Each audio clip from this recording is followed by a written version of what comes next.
નમસ્તે મિત્રો, રાધે રાધે. જય શ્રી કૃષ્ણ ભાઈઓ તથા બહેનો. તમને નમ્ર વિનંતી કરું છું કે વાર્તાને છેલ્લે સુધી સાંભળવા. મિત્રો, વાર્તા તમને જરૂર ગમશે. તો મિત્રો, આજની વાર્તા છે સાસુનું અપમાન. તો ચાલો આજની વાર્તા શરૂ કરીએ. આજે મમતાબેન ખૂબ જ ખુશ હતા, કારણ કે તેમના દીકરા નવીનનું લગ્ન નક્કી થઈ ગયું હતું. બીજી તરફ તેમની દીકરી પ્રાચી પણ ખૂબ જ ખુશ હતી. હવે ભાભી ઘરમાં આવશે, જે તેમની પાકી બહેનપણી બનશે. નણંદ અને ભાભી બહુ પ્રેમથી સાથે રહેશે, એ વિચારીને પ્રાચીએ કેટલાક સપનાઓ જોયા હતા. ધીરે ધીરે લગ્નની તૈયારીઓ પણ શરૂ થઈ ગઈ. મમતાબેને તેમની ભાભી વહુ રચનાની માને ફોન કર્યો અને કહ્યું, બહેન, લગ્નના કપડાં અમારા તરફથી આપવામાં આવશે, તો તમને રચનાને મોકલી આપો. હું અહીંથી તેની નણંદ પ્રાચીને મોકલી દઈશ. બંને નણંદ ભાભીને ગમશે તે લઈ આવશે. મમતાબેને આટલું કહ્યું કે તરત જ તેમની ભાભી પુત્રવધુ રચનાએ તેમની મા પાસેથી ફોન લઈ લીધો અને મમતાબેનને કહ્યું, ના માં, હું ડિઝાઇનર કપડાં ખરીદીશ, જેના માટે મારે જયપુર જવું પડશે, અને પછી પ્રાચી ત્યાં આવીને શું કરશે તેનો સમય બરબાદ થશે. હું એક કામ કરું છું, મારી બહેનપણીને લઈને જઈશ, જે જયપુરમાં રહે છે, અને આમ પણ તમે લોકો મને અહીં 30,000ની કિંમતના કપડાં અપાવશો. મારા કપડાં 1 લાખથી ઓછા નહીં હોય, એટલા માટે તમે લોકો મારી ખરીદીનું ટેન્શન ના લો તો જ સારું રહેશે. મમતાબેને ભાભી વહુના મોઢેથી આવી વાતો સાંભળીને સારું તો ના લાગ્યું, પણ હજી તો નવો સંબંધ હતો એટલે તેઓ ચૂપ રહ્યા. ઠીક છે, દીકરા નરમાશથી બોલતા મમતાબેને ફોન કટ કરી દીધો. 2-4 દિવસ પછી મમતાબેને તેમની દીકરી પ્રાચીને કહ્યું, દીકરી, મોટા ભાગની વસ્તુઓ તારી ભાભી ખરીદે છે, પણ આપણે લગ્નની બંગડીઓ ખરીદવાની છે.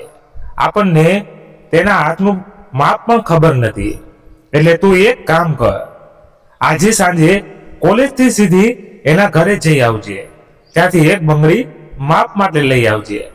ત્યારે પ્રાચીએ કહ્યું, ઠીક છે માં, હું કોલેજથી આવતી વખતે ભાભીના ઘરે જઈ આવીશ. આટલું કહીને પ્રાચી કોલેજ જવા નીકળી ગઈ. સાંજે છૂટ્યા પછી તે તેની થવાવાળી ભાભી રચનાને ઘરે ગઈ, જ્યાં તેનું સારી રીતે સ્વાગત કરવામાં આવ્યું હતું. તેને રચનાની માને કહ્યું, આંટી, મને ભાભીના નામની બંગડી જોઈતી હતી. જો આજે મને બંગડી મળી જતી તો અમને શોપિંગ કરવાનું બધું સરળ રહેતું. હા દીકરા, તેના રૂમમાં જ રચના તેના રૂમમાં બેઠી છે. રચનાની માએ તેના રૂમ તરફ ઇશારો કરતા કહ્યું.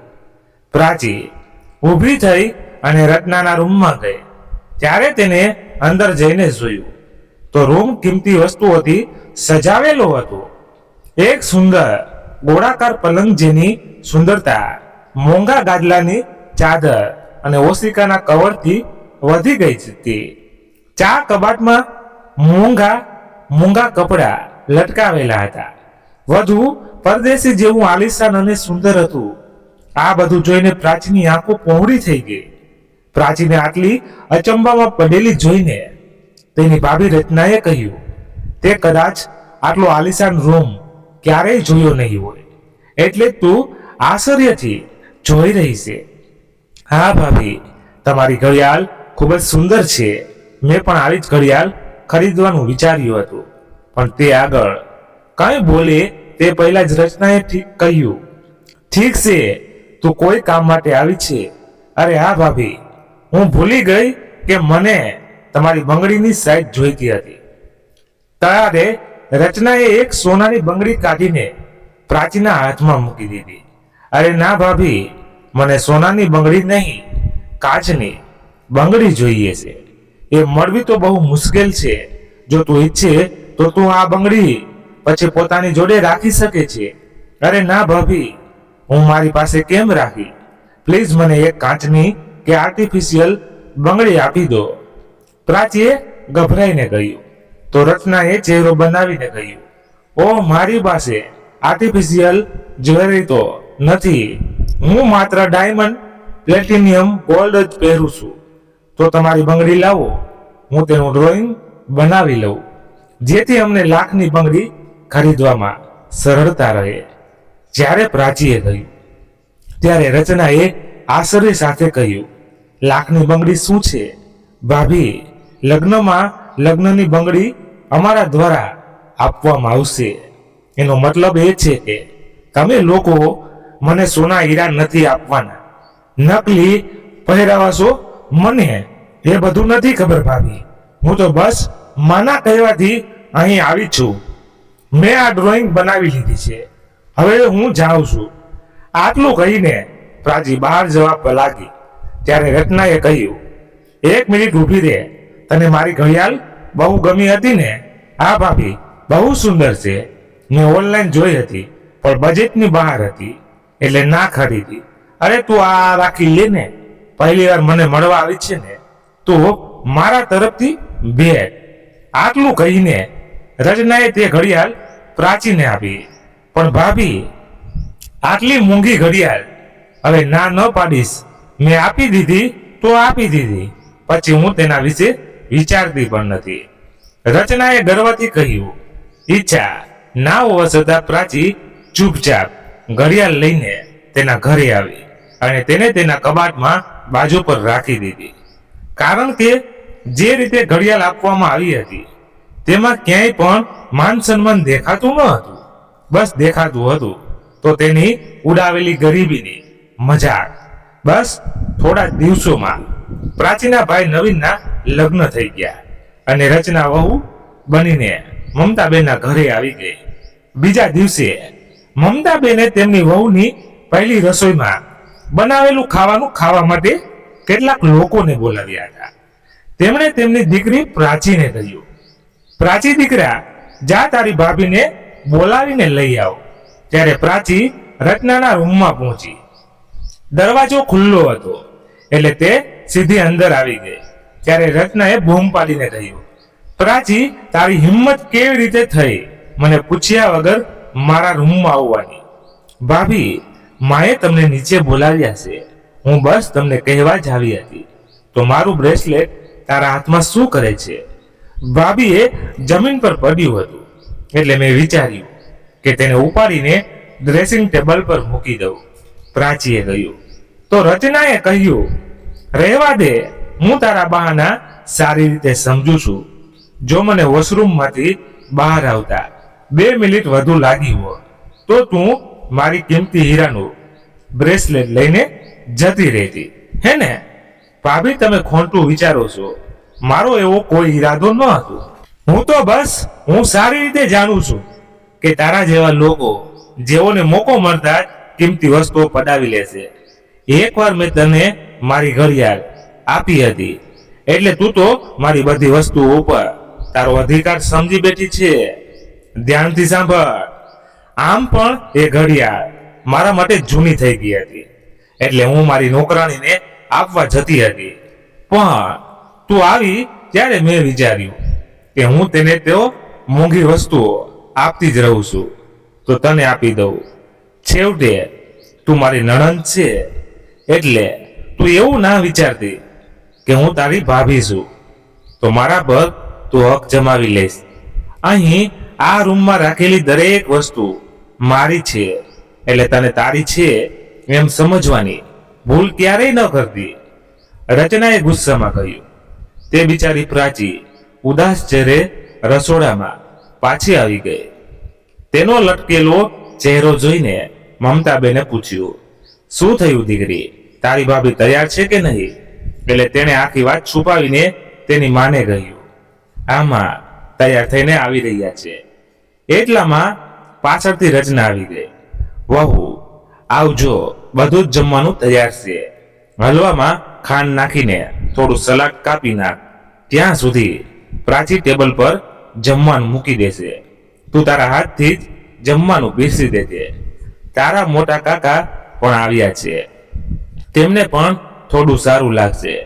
સાસુની વાત સાંભળીને રચનાએ બૂમ પાડી, માં, મને સમજાતું નથી કે તમારે આટલી બધી એક્ટિંગ કરવાની શું જરૂર હતી? જો તમે મને સ્પષ્ટ કહ્યું હોય તો મેં આખું જમવાનું બનાવી દીધું હોય. આ હલવામાં ખાંડ નાખ, સલાડ ખા, મેં કુકિંગ ક્લાસીસ કર્યા છે. જો તમે મને કહ્યું હોય તો હું બધું જ બનાવી લે. પણ ના, બધું શ્રેય તમારે જાતે જ લેવો હતો. એને જે કહ્યું હતું તે એટલું જોરથી કહ્યું કે મમતાબેનના વહુના આવા શબ્દો સાંભળીને બહાર બેઠેલા દરેક લોકો તંગ રહી ગયા. મમતાબેનને તેમની વહુ પાસેથી આવી અપેક્ષા ન હતી. તે બધાની સામે તેમનું આ રીતે અપમાન કરશે, પરંતુ તેઓ તેમના દીકરા કરતા મજબૂર હતા. જેથી તેઓ ચૂપ રહ્યા અને બહાર આવ્યા અને સ્પષ્ટતા કરતા કહ્યું, વહુ લગ્નમાં થોડી થાકી ગઈ છે એટલે ચીડાઈ ગઈ છે. હાલો આપણે બધા સાથે જમીએ. મામલો સંભાળતા મમતાબેને કહ્યું. પછી બધા જમવા બેઠા. મમતાબેનનો દીકરો નવીન અભ્યાસ પૂરો કરીને એક કંપનીમાં કામ કરતો હતો. તે કંપનીના મેનેજરને તેની દીકરી રચના માટે નવીન પસંદ આવી ગયો હતો. થોડીક મીટિંગમાં બંનેનો પરિચય થયો તો રચનાને પણ નવીન પસંદ આવ્યો અને બંનેની વાત લગ્ન સુધી પહોંચી ગઈ. મમતાબેન એક મધ્ય વર્ગ પરિવારમાંથી હતા. પતિના ગયા પછી તેમને બંને બાળકોને ખૂબ જ મુશ્કેલીથી ઉછેર્યા હતા. નાની દીકરી પ્રાચી સ્પર્ધાત્મક પરીક્ષાની તૈયારી કરી રહી હતી. પહેલા નવીનની નોકરી અને પછી લગ્ન એ મમતાબેન માટે ખૂબ જ ખુશીની વાત હતી. પરંતુ જ્યારે તેમણે ખબર પડી કે છોકરીના પિતા ખૂબ જ અમીર છે, ત્યારે તેમણે નવીનને કહ્યું કે દીકરા, લગ્નનો નિર્ણય લેતા પહેલા સારી રીતે વિચાર કરી લેજે, કારણ કે રચના એક સમૃદ્ધ પરિવારની છોકરી છે. શું તે આપણી સાથે મધ્ય વર્ગનું જીવન જીવી શકશે? શું તું એની ઈચ્છા પૂરી કરી શકીશ? શું તે આપણા પરિવારની સાથે રહી શકશે? તો નવીને કહ્યું, માં રચના એક સમૃદ્ધ પરિવારની છે, પણ તેની વિચારસરણી ખૂબ જ સારી છે. જ્યારે મેં તેને આ વિશે કહ્યું તો તેને કહ્યું, મારા પપ્પાએ મારી બધી ઈચ્છાઓ પૂરી કરી દીધી છે. મને તમારા જેવો પતિ અને પરિવાર મળે તો મને કોઈ કમી નહીં રહે. દીકરાના મોઢેથી આવી વાતો સાંભળીને મમતાબેન પણ ખુશ થઈ ગયા હતા. તેમણે વિચાર્યું કે છોકરીના વિચારો સારા છે તો તે આપણા ઘરમાં પણ સારી રીતે રહેશે. જ્યારે તેઓ પોતે તેને એક બે વાર મળ્યા હતા ત્યારે તેમને છોકરી વ્યવહારી લાગી, પણ હવે 2 દિવસમાં જ રંગ બદલાવા લાગ્યો. તેણે મમતાબેનને દરેક વાતનો જવાબ આપવાનું શરૂ કરી દીધું હતું. તેને કોઈની પરવા ન હતી. તેના મનમાં જે આવે તે કહી દેતી. મમતાબેન વિચારતા હતા કે તે એક અમીર પરિવારની છોકરી છે, એટલે તેને પરિવાર સાથે એડજસ્ટ થવામાં સમય લાગશે. આ વિચારીને તેઓ ચૂપ રહી જતા, પણ રચનાની મનમાં વધતી જતી હતી. મમતાબેન અને તેમની દીકરી પ્રાચી બંને મા દીકરી રચનાના હરકતોથી હેરાન થઈ ગયા હતા, પણ તેઓ ક્યાં જઈ શકતા હતા. તેથી તેઓ જે કંઈ થઈ રહ્યું હતું તે ચૂપચાપ સહન કરી રહ્યા હતા. એક દિવસ મમતાબેનને પડોશમાં કીર્તનમાં જવાનું હતું. તેમણે પ્રાચીને કહ્યું અને ચૂપચાપ ચાલ્યા ગયા. થોડી વાર પછી પ્રાચીની બહેનપણીએ પ્રાચીને તેની સાથે ભણવા બોલાવી. પ્રાચીને રચનાના રૂમમાં જઈને દરવાજો ખટખટાવવાનું યોગ્ય ન લાગ્યું. ભાભીને કોઈ વાત પર ગુસ્સો આવી જશે એવું વિચારીને તેને ચૂપચાપ તાળું મારીને જતી રહી, કારણ કે દરવાજો અંદરથી ખોલી શકાતો હતો. આથી કોઈ ચિંતા હતી નહીં. થોડા સમય પછી રચનાએ પ્રાચીને ચા બનાવવા માટે બોલાવી, પરંતુ કોઈ જવાબ ન મળતા તેણે જોયું કે ઘરમાં કોઈ નથી. તો ગુસ્સામાં તેણે તેના પતિ નવીનને ફોન કર્યો. તારી માં અને બહેન 1 નંબરના મૂર્ખ છે. તેઓ પોતાની વહુને ઘરમાં બંધ કરીને બહાર ફરવા જતા રહ્યા છે. તું આને પરિવાર કહે છે? એમ તો બહુ કહેતા હોય છે કે તું અમારી દીકરી છે. હવે કોઈએ મને કહેવું યોગ્ય ના માન્યું, અથવા તેઓ ત્યાં જાય તો મને કહેવાનું પણ યોગ્ય ના લાગ્યું. રચનાનો ગુસ્સો જોઈને નવીન તેને શાંત કરી અને કહ્યું, અરે રચના, તું આવી તે પહેલા અમારી પાસે ચાવી રહેતી હતી. અમે જ્યારે પણ ક્યાંય જતા ત્યારે ચાવી લઈને જતા. તેમાં કોઈ મોટી વાત નથી. કદાચ તે તને ડિસ્ટર્બ કરવા નહીં માંગતા હોય. આ બધું મોટી વાત છે અને તું બંનેને સપોર્ટ કરી રહ્યો છે. મને તારી પાસેથી આ અપેક્ષા ન હતી. આટલું કહીને રત્નાએ ગુસ્સે થઈને ફોન કાપી નાખ્યો. નવીનને ખબર હતી કે રચનાને નાની વાતને મોટી કરવાની આદત છે. તે વિચારતો હતો કે ઘરે પહોંચ્યા પછી હવે કોણ જાણે શું થશે. પણ તે પહેલા જ ઘરે મમતાબેન પહોંચી ગયા હતા. તેમની વહુની બધી ફરિયાદો સાંભળી ચૂક્યા હતા. પણ રચનાએ તેના પતિને જોતા જ જોર જોરથી બૂમો પાડવાનું શરૂ કર્યું. તારી માને તેમને ભૂલ નથી દેખાતી. તેઓ કહે છે કે ભજન કીર્તનમાં જવાનો તેમનો નિયમ છે અને હું રૂમમાં હતી એટલે તેમને મને કહેવું યોગ્ય ન લાગ્યું. અને તારી બહેન આમ તેમ રખડતી રહે છે.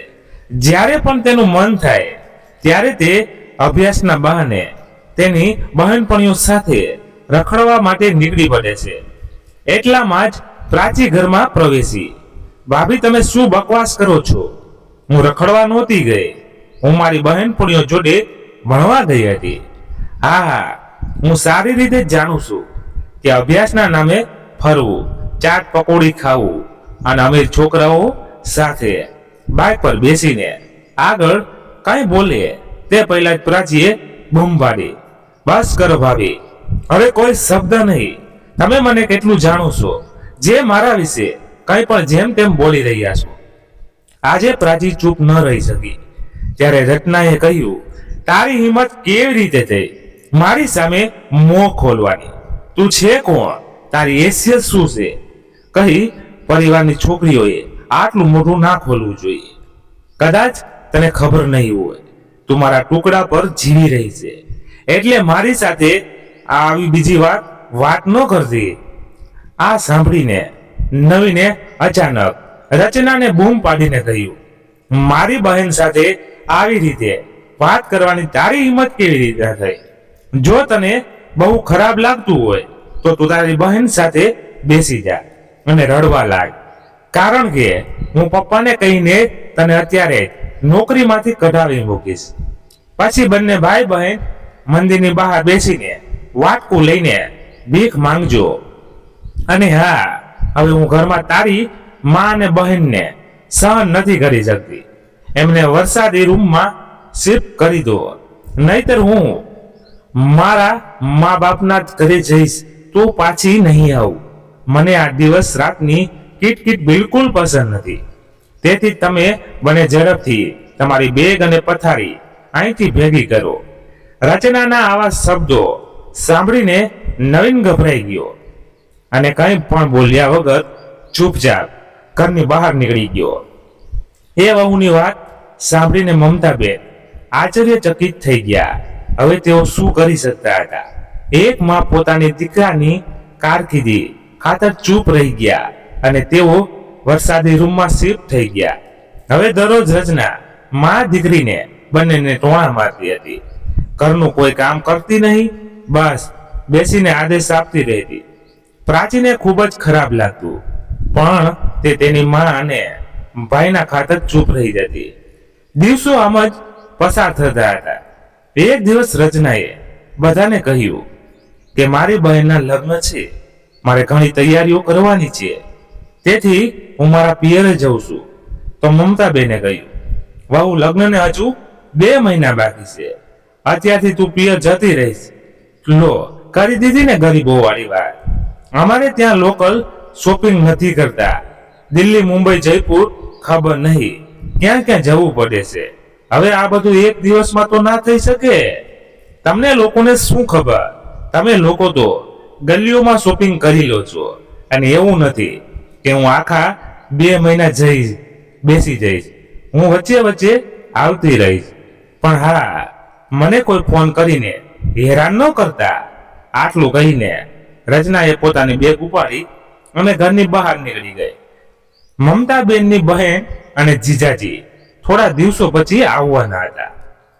આ વિચારીને મમતાબેને તેમની વહુને ફોન કર્યો અને કહ્યું, વહુ ઘરે આવજે, મારી બહેન અને જીજાજી તમારા લગ્નમાં આવી શક્યા ન હતા, એટલે તને મળવા આવવાના છે, તો તું ઘરે આવી જઈશ તો તેમને પણ સારું લાગશે. મમતાબેને બહુ પ્રેમથી કહ્યું.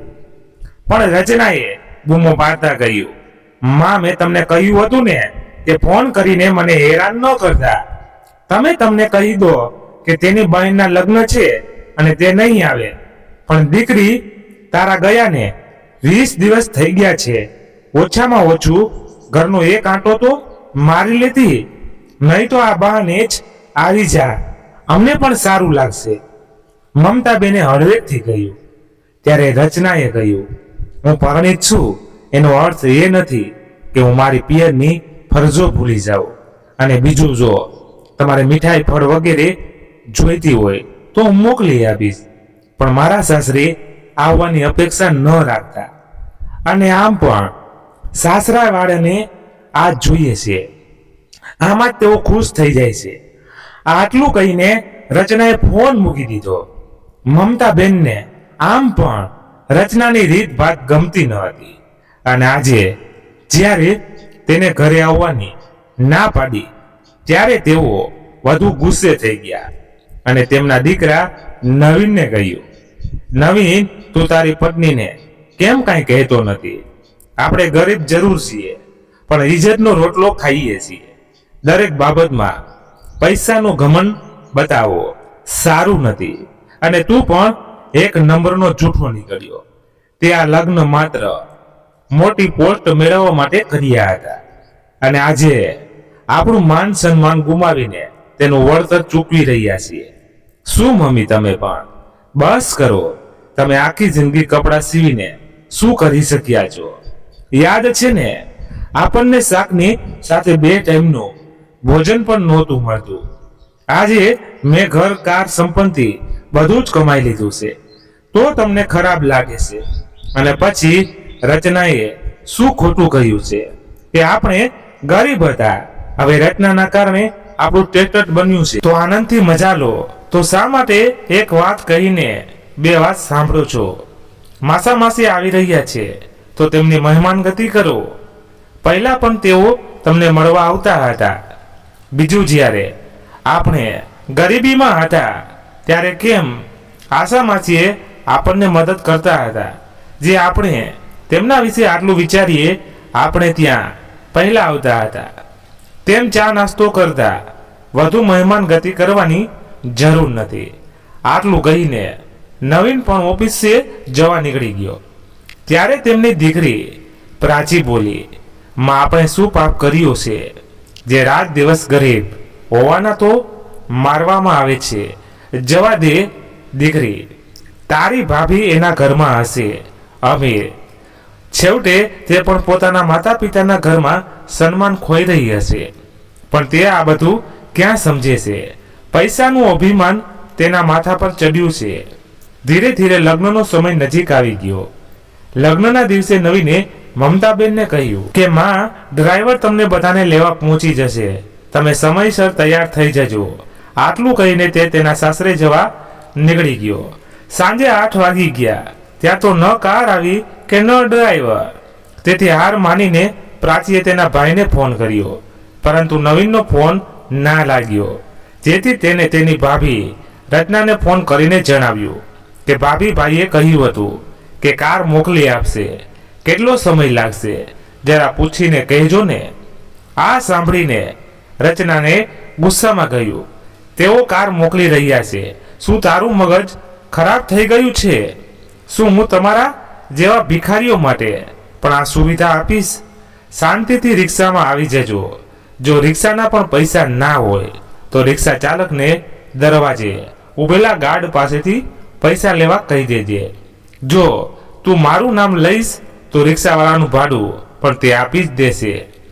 ફોન સ્પીકર પર હતો એટલે મમતાબેને પણ બધું સાંભળ્યું અને વિચારવા લાગ્યા કે હવે તેઓ નહીં બોલે તો ક્યારેય નહીં બોલી શકે. એમ વિચારીને તેમણે પ્રાચીના હાથમાંથી ફોન લીધો અને ગુસ્સામાં કહ્યું, વહુ બહુ થયું તારી આ અમીરી તારી જોડે જ રાખ. જ્યારે તું અને તારા પિતાએ લગ્ન કરવાનું નક્કી કર્યું હતું ત્યારે જોયું ન હતું કે તેમની રાજકુમારીના લગ્ન ગરીબ ભિખારીના ઘરમાં કરી રહ્યા છે. ત્યારે તારા માતા પિતાએ કહ્યું હતું કે અમારે તમારા જેવા સાદા અને સાચા પરિવારની જરૂર છે, જેથી અમારી દીકરી હંમેશા ખુશ રહે. પણ તારા પપ્પા એ ભૂલી ગયા કે એમની દીકરીને પ્રેમ, સુખ કે આશીર્વાદ નહીં, માત્ર પૈસાથી જ પ્રેમ છે. અને પૈસાની લાલચમાં એ પોતાના વડીલોનું અપમાન કરવામાં જરા પણ વિલંબ નથી કરતી. પણ રચના વહુ, એક વાત યાદ રાખજે, આ પૈસા તે કમાયેલા નથી, તારા પિતાના છે. તું કેટલો પણ એ પૈસા પણ ઘમંડ કરી લે, પણ કાયદાથી તારો તેના પર કોઈ હક નથી.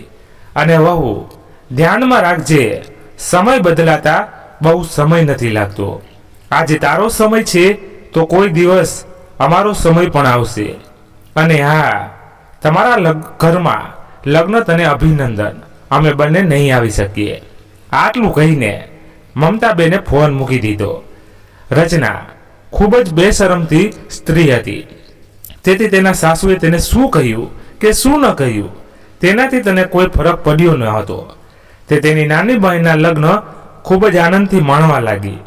દલીલ પછી મમતાબેન બેચેન થઈ ગયા અને વિચારવા લાગ્યા કે તેમને કયા જન્મમાં પાપ મળી રહ્યા છે. જે એક પુત્ર અને પુત્ર વધુ મળ્યા તે પણ એવા હતા કે જેની પાસેથી કોઈ અપેક્ષા ન રાખી શકાય. દીકરો પણ માની તકલીફો ન સમજી શક્યો અને પૈસાના લોભના લીધે ચોરોનો ગુલામ બની ગયો. તેમણે તેમની વહુને ખૂબ પ્રેમ અને આદર આપ્યો, છતાં પણ તેને તેમનું અપમાન કરવામાં પાછું ફરીને ન જોયું. તેના પર કોઈ જાતનું બંધન પણ ન હતું. જેમ જીવવું હોય તેમ તેને છૂટ હતી અને અમે ક્યારેય દખલ પણ નથી કરી. બાળકની ખુરશી પર બેઠા બેઠા વિચારતા મમતાબેનની આંખોમાંથી આંસુ વહી ગયા. ત્યારે પ્રાચીએ પાછળથી તેમના ખંભા પર હાથ મૂકીને કહ્યું, માં ચૂપ થઈ જાઓ. દીકરી, મારે વહુ સાથે આ રીતે વાત નહોતી કરવી જોઈતી. તમે સાચું કહો છો માં, ફક્ત તમારી વહુને જ આ કરવાનો અધિકાર છે. તે આપણા બંને સાથે ઈચ્છે તેમ વાત કરી શકે છે. આપણે તેને અરીસો પણ ના બતાવી શકીએ. કેમ માં, મેં સાચું કહ્યું ને? ત્યારે પ્રાચીએ પૂછ્યું તો મમતાબેને કહ્યું, ના દીકરા, એવું નથી, પણ આજે મેં મારી વહુને બહુ વધારે કહી દીધું. મારે આવું નહોતું બોલવું જોઈતું. જો આપણે ખરાબની સાથે ખરાબ થઈ જઈશું તો આપણું લેવલ તેના જેવું થઈ જશે. આપણે આપણી ભલાઈ અને અચ્છાઈ ના છોડવી જોઈએ. હા માં, તમારી વાત સાચી છે. આટલું કહીને માં દીકરી બંને ગંભીર મુદ્રામાં બેસી ગયા. થોડી વાર પછી મમતાજીએ કહ્યું, દીકરી, 6 મહિના થવાના છે, એ લડાઈ ઝઘડા પૂરા નથી થતા. એક કામ કર, તારી આવનારી પરીક્ષાઓ પર ધ્યાન કેન્દ્રિત કરી તારી બહેનપણી અંજલિ છે ને, તેની સાથે હોસ્ટેલમાં રહીને તૈયારી કરી લે. પણ માં, ઘર નજીકમાં જ હોય અને હું હોસ્ટેલમાં રહીશ તો સારું લાગશે, અને પછી તમે પણ અહીં એકલા પડી જશો. તું મારી ચિંતા ન કર. દીકરી, ક્યારેક મજબૂરીમાં વ્યક્તિએ મુશ્કેલીના નિર્ણયો લેવા પડે છે. અહીં વહુ રોજ ઝઘડા કરે છે, હું અહીંયા રહીને બધું સંભાળી લઈશ. બસ તારી ભણતર અને પરીક્ષામાં ધ્યાન આપ. બસ મારી ઇજ્જત રાખજે. દીકરી, તું કંઈ બની જઈશ તો મને આ નરકમાંથી બહાર કાઢી લેજે. હવે તો મને પણ આ અહીં થવા લાગી છે. માના ચહેરા પરની લાચારી જોઈને પ્રાચી ધ્રુજી ગઈ અને પોતાની માની વાત મગજમાં બેસાડી દીધી. તેના બીજા જ દિવસે પ્રાચી હોસ્ટેલમાં રહીને રાત દિવસ ભણવામાં ધ્યાન આપવા લાગી. તે રચના અને નવીનના લગ્નમાંથી ફ્રી થઈને ઘરે પાછા ફર્યા. ત્યારે રચનાએ માને પૂછ્યું, ક્યાં છે નણંદ? રાજકુમારી તે દેખાતી નથી. વહુ તે હોસ્ટેલમાં રહીને ભણે છે. મમતાબેને માત્ર આટલું જ કહ્યું અને રચનાએ બૂમ પાડીને કહ્યું, આ શું વાત છે? તેનું ઘર નજીકમાં હોવા છતાં તમે છોકરીને હોસ્ટેલમાં મોકલી દીધી. જોઈ લીધી નવીન, તારી બહેનને મારી દખલગીરીના કારણે તે રખડવા નહોતી જઈ શકતી, એટલે તે એકલી રહેવા જતી રહી. તો નવીને કહ્યું, માં શું વાત થઈ? તમે છોકરીને હોસ્ટેલમાં મોકલી દીધી, લોકો શું કહેશે? એક જ શહેરમાં રહેવા હોવા છતાં છોકરી અજાણી જગ્યાએ રહે છે, અને તેનો કેટલો ખર્ચ થાય છે તે તમને ખબર છે? તે પૈસા કોણ ચૂકવશે? તમે એક કામ કરો, પ્રાચીને પાછી ઘરે બોલાવી લો. ના દીકરા, હવે હું પ્રાચીને પાછી ના બોલાવી શકું. અને બીજું, તારે પૈસાની ચિંતા કરવાની જરૂર નથી. જો મેં કપડાં સીવીને તને તારી માને ભૂલી જવા માટે શખ્સ બનાવ્યો છે, તો એ જ કામ કરીને હું મારી દીકરીને એટલી સમક્ષ બનાવીશ કે કાલે તેની હાલત મારા જેવી ન થાય. તારા પિતાના ગયા પછી આત્મનિર્ભરતાનું મહત્વ હું સારી રીતે સમજી ગઈ છું.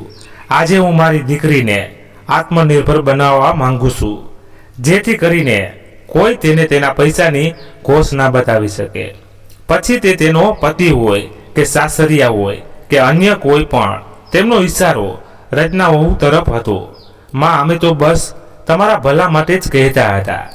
કુંવારી છોકરીને આટલી આઝાદી આપીને એકલી છોડી દેવી એ યોગ્ય નથી.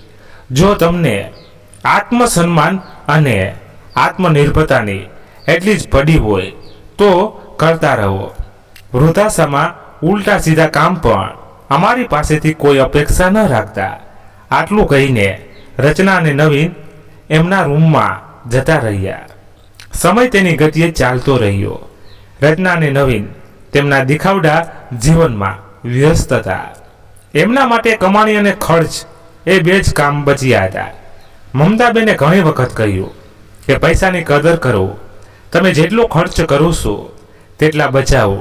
ત્યારે વહુએ તરત જ કહ્યું, આ બધી નકામી વસ્તુઓ તમારા જેવા ગરીબ લોકોને જ શોભે છે. અમારા જેવા અમીર લોકો કમાઈએ તેટલો જ ખર્ચ કરી દઈએ છીએ. આ અમારી જીવનશૈલી છે. જો અમે ખર્ચ કરીશું તો જ અમે ચાર લોકો વચ્ચે અમારું સ્ટેટસ બતાવી શકીએ છીએ. તમારી જેમ નહીં એક જોડી કપડામાં 10 સ્થળોએ મુલાકાત લઈ આવીએ. રચનાનું અભિમાન દિવસે ને દિવસે વધતું જતું હતું.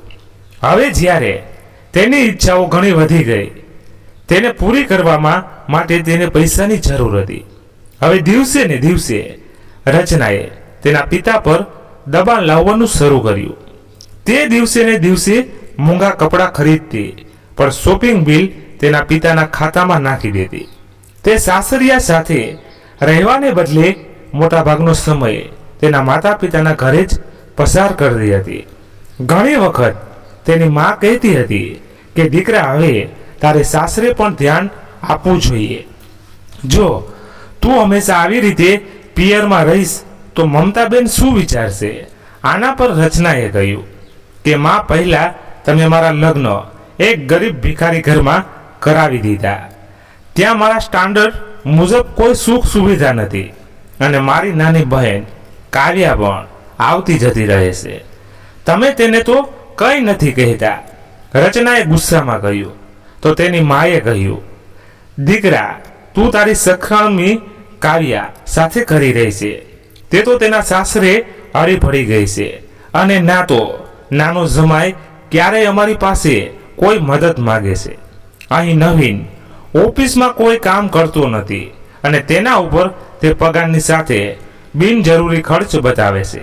તેના ઘરે જવાને બદલે તે અમારા ઘરે પડી રહે છે. તે જમાઈ છે, તેથી જ અમે કંઈ બોલતા નથી. નહીં તો તારા પપ્પા આ બધું સહન કરી કરીને કંટાળી ગયા છે. એટલે જ હું કહું છું કે તમે બંને સુધરી જાઓ, નહીંતર અમારે કોઈ કઠોળ પગલાં ભરવા પડશે. માની વાત સાંભળીને રચનાએ ગુસ્સામાં કહ્યું, માં, જો તમે આવું કંઈ કરવાનું વિચાર્યું તો હું તમારા ઉપર કેસ કરી દઈશ, અને હું મારા હકની જમીન મિલકત અને ઓફિસમાં મારો હિસ્સો લઈશ, અને તમે કંઈ કરી શકશો નહીં. એટલે જ મને જ્ઞાન આપવાની કોઈ જરૂર નથી. હું જે કંઈ કરી રહી છું તે બરાબર છે. આટલું કહીને રચના તેના રૂમમાં જતી રહી. રચના અને નવીનના વર્તનથી માત્ર મમતાબેન જ નહીં, પરંતુ તેના પોતાના માતા પિતા પણ હેરાન થઈ ગયા હતા. પરંતુ તેઓ શું કરી શકે? તેઓ પોતે જ તેમની દીકરીને માથા પર ચડાવી હતી, તેથી તેઓ કશું બોલી શકતા ન હતા. એક દિવસ રચનાની નાની બહેન કાવ્યા ઘરે આવી હતી.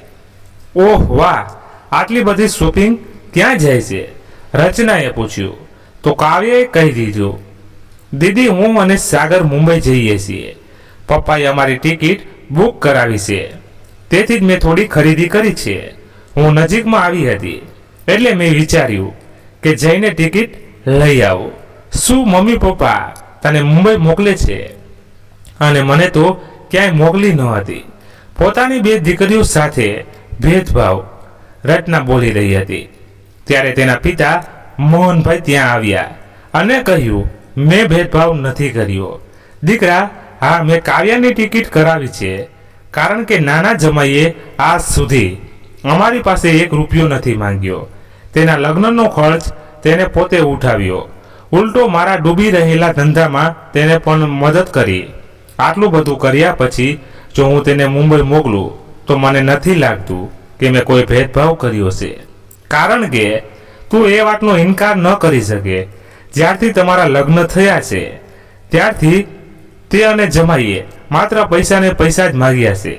પહેલા નવીન એક મહેનતુ અને લડાયક યુવાન હતો, જે ઓફિસમાં ખંતી કામ કરતો હતો, પણ પૈસાની ચમકથી તેની આંખો પણ અંજાઈ ગઈ છે અને તારી જેમ તે પણ બિનજરૂરી ખર્ચ કરવા લાગ્યો છે, જેના કારણે ધંધો દેવામાં ડૂબી ગયો. એ માત્ર હું જ જાણું છું કે કેટલી મુશ્કેલીથી હું તેમાંથી બહાર આવ્યો. તેથી જ હવે હું તને અને નવીનને મારી મિલકતમાંથી કાઢી મૂકું છું, કારણ કે મને આવા નકામા લોકોની કોઈ જરૂર નથી. તો અત્યારે જ તારી બેગ પેક કર અને હમણાં જ મારા ઘરની બહાર નીકળી જા.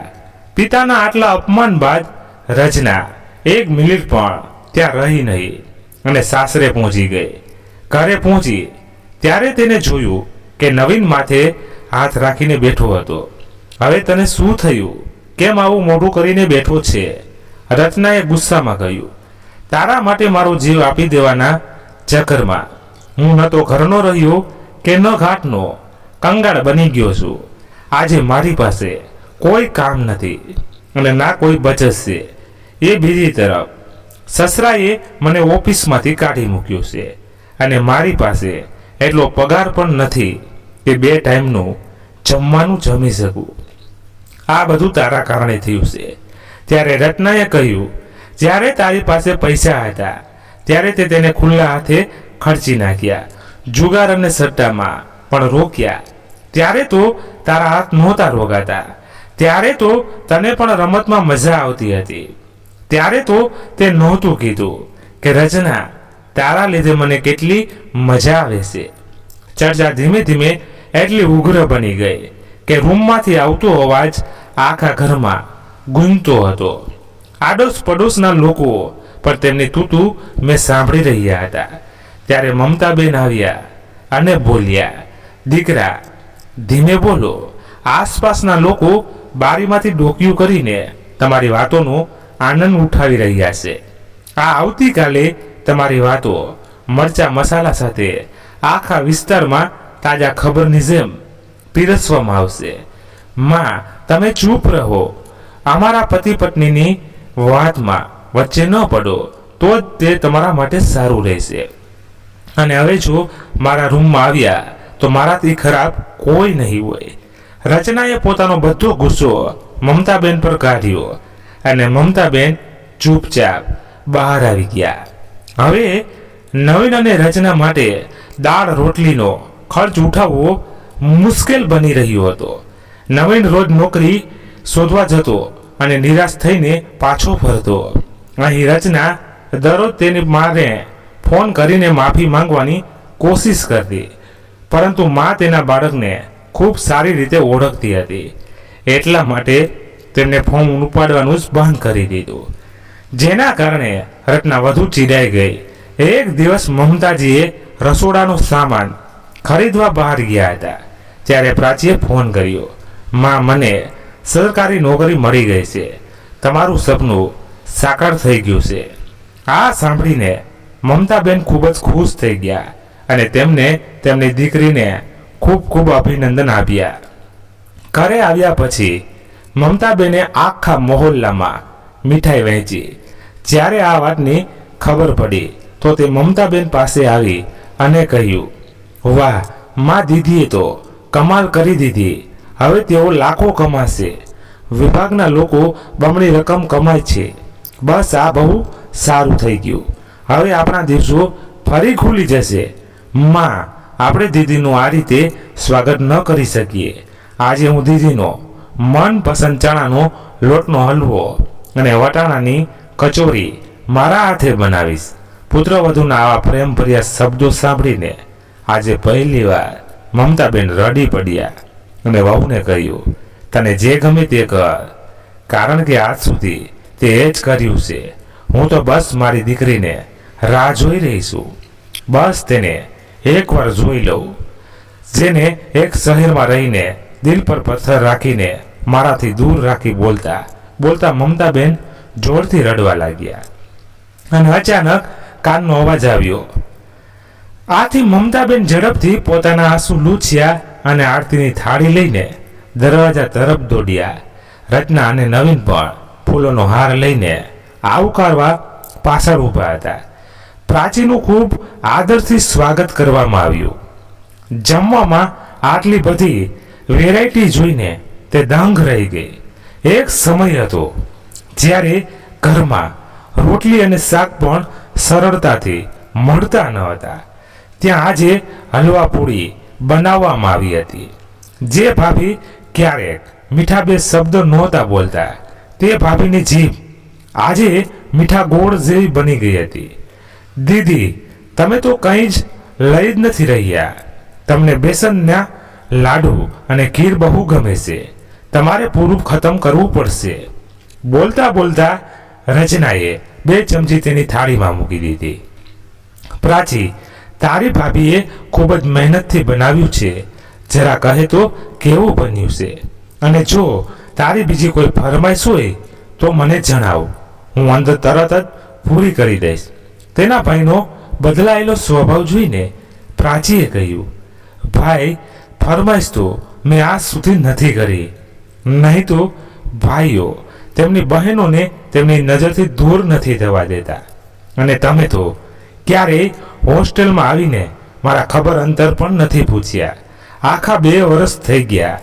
મેં રક્ષાબંધન પર દર વખતે તમારી રાહ જોઈ, પણ તમે ન આવ્યા. અરે બહેન, જૂની વાતો બાજુ પર રાખ. હું એ સમયે વ્યસ્ત હતો. તને તો ખબર જ છે, મારો ધંધા પાણી બંધ થઈ ગયો છે. અત્યારે હું ખાનગી નોકરી કરું છું અને મારી પાસે વધારે પૈસા નથી. તું સમજ, પણ હવે તું અમારી જોડે આવી ગઈ છે એટલે અમારા દિવસો પણ ખુલી જશે. હવે તું કહે તે પહેલાં જ હું લાવીને તારા પગમાં રાખી દઈશ. ભાઈની વાત સાંભળીને પ્રાચીએ ઊંડો શ્વાસ લીધો અને વિચારવા લાગી, હે ભગવાન, આજે મારા ભાઈ અને ભાભીએ જેટલો રંગ બદલ્યો છે એટલો તો કાંચીડો પણ નથી બદલતો. ગઈકાલ સુધી તેમના માટે કંઈ ન કરી શકતી અને આજે હું સોનાની ઈંડા મૂકનારી મુરગી બની ગઈ છું. તેઓ ફક્ત તે સોનાના ઈંડાની રાહ જોઈ રહ્યા છે જે હું દર મહિને તેમના હાથમાં મૂકવાની છું. તે મનમાં આ બધું વિચારી રહી હતી ત્યારે મમતાબેને પ્રાચીના માથા પર હાથ મૂક્યો. દીકરી, તું કેવી છે? માં, આજે હું જે કંઈ પણ છું તે તમારા કારણે અને તમારા માટે જ છું. અને તમે રડવાનું બંધ કરો. તમારા સુખના દિવસો આવી ગયા છે. હવે હું તમને અહીંથી લઈ જવા આવીશ. જ્યારે પ્રાચીએ મમતાબેનને કહ્યું તો રચનાએ કહ્યું, દીદી, હું તમને લેવા આવીશું એનો મતલબ શું છે? તમે અમને બધાને ક્યાંય બહાર લઈ જવા આવ્યા છો? ચાલો એક કામ કરીએ, આપણે બધા મોલમાં જઈએ, પછી આપણે ત્યાંથી આઈસ્ક્રીમ ખાઈશું.